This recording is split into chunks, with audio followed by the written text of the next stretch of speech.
کہ دکان کی زکوٰۃ کیسے نکالیں، یعنی کس کس چیز کے اوپر دکان کے اندر آپ کے کوئی پلازا بلڈنگ یا تجارتی مال تجارتی سامان جو ہے اس کے اوپر زکوٰۃ کتنے حصے پر ہوگی، کیسے ہوگی، اس کے بارے میں سوال ہے۔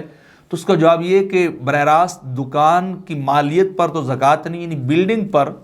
زکوٰۃ نہیں ہے کہ آپ کی دکان اربوں خربوں کی وہ آپ کے زیر استعمال ہے، لیکن اس کے اندر جتنا سامان آپ کا موجود ہے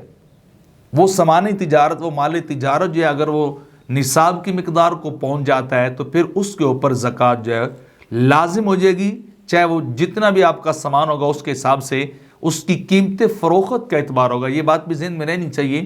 قیمت خرید کا اعتبار نہیں ہے، قیمت فروخت کا یعنی سیل پرائس جو ہے اس کا اعتبار ہے کہ کتنے میں آپ چیز بیچ رہے ہیں، اس کو اکاؤنٹ کریں گے اور اس کے مطابق جو جتنی بھی آپ کے پاس وہ مالیت شو ہوگی اس کے مطابق آپ جو ہے زکوٰۃ جو ہے وہ ادا کریں گے۔ اس کے علاوہ اگر آپ کے پاس سونا چاندی وغیرہ موجود ہے تو اس کی بھی زکوٰۃ بھی ادا کی جائے گی۔ فتاوی ہندیہ کے اندر بھی یہ بات اس طرح لکھی گئی، زکوٰۃ واجبۃ فی روز التجارہ کائنۃ ما کانت اذا بلغت قیمت نصابہ، کہ وہ جو سامان تجارت ہے جب وہ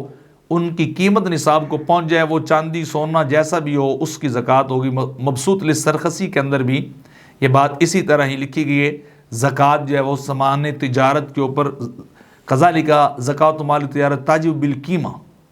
وہ قیمت کا فروخت کا جو ہے وہ تخمینہ لگایا جائے، اندازہ کیا جائے اور اس کے مطابق زکوٰۃ جو ہے وہ پھر اس کی نکالی جائے 2.5% اور پھر وہ